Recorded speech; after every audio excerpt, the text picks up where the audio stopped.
Chainsaw Man, Episode 3 MEOWWY'S Whereabouts Review Power offers to give Denji what he wants if he helps her find her cat MEOWWY, causing Denji to reflect on his bond with Pochita. The following contains spoilers for Episode 3 of Chainsaw Man, MEOWWY'S Whereabouts, now streaming on Crunchyroll. Some thought that Chainsaw Man's second episode was too densely packed for what it was, and while it was undoubtedly a lot, it had great character moments without shoehorning in too much action. This week's episode was highly anticipated for its battle, but even while delivering on that promise, it earnestly laid its foundation with simple and earnest character moments that carried the episode to completion.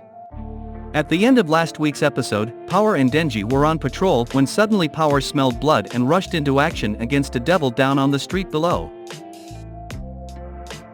With a single strike, she killed it, shocking Denji and the devil hunter looking on from the sidelines, signaling that she'd be quite the cantankerous loose cannon.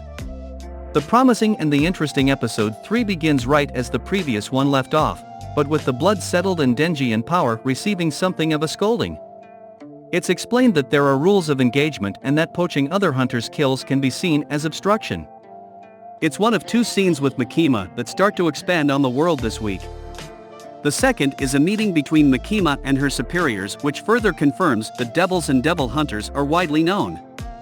References to an American matter and rumblings about Soviets give the slightest morsels of world building, and it'll be exciting to learn more about this freaky alternate world. For now, the most important thing is that the powers that be are interested in devils and the possibility of them being harnessed. Denji and Power's recruitment is more of an experiment, and they have high expectations of Makima to get results. She calls Power promising and Denji interesting, a seemingly genuine assessment that doesn't instill her superiors with a ton of confidence. Makima is becoming more interesting as time goes on, specifically this time for how Power responds to her. Power describes her employment with public safety as being in Makima's clutches, and despite her bravado, she seems genuinely afraid of her when they're being scolded at the beginning of the episode.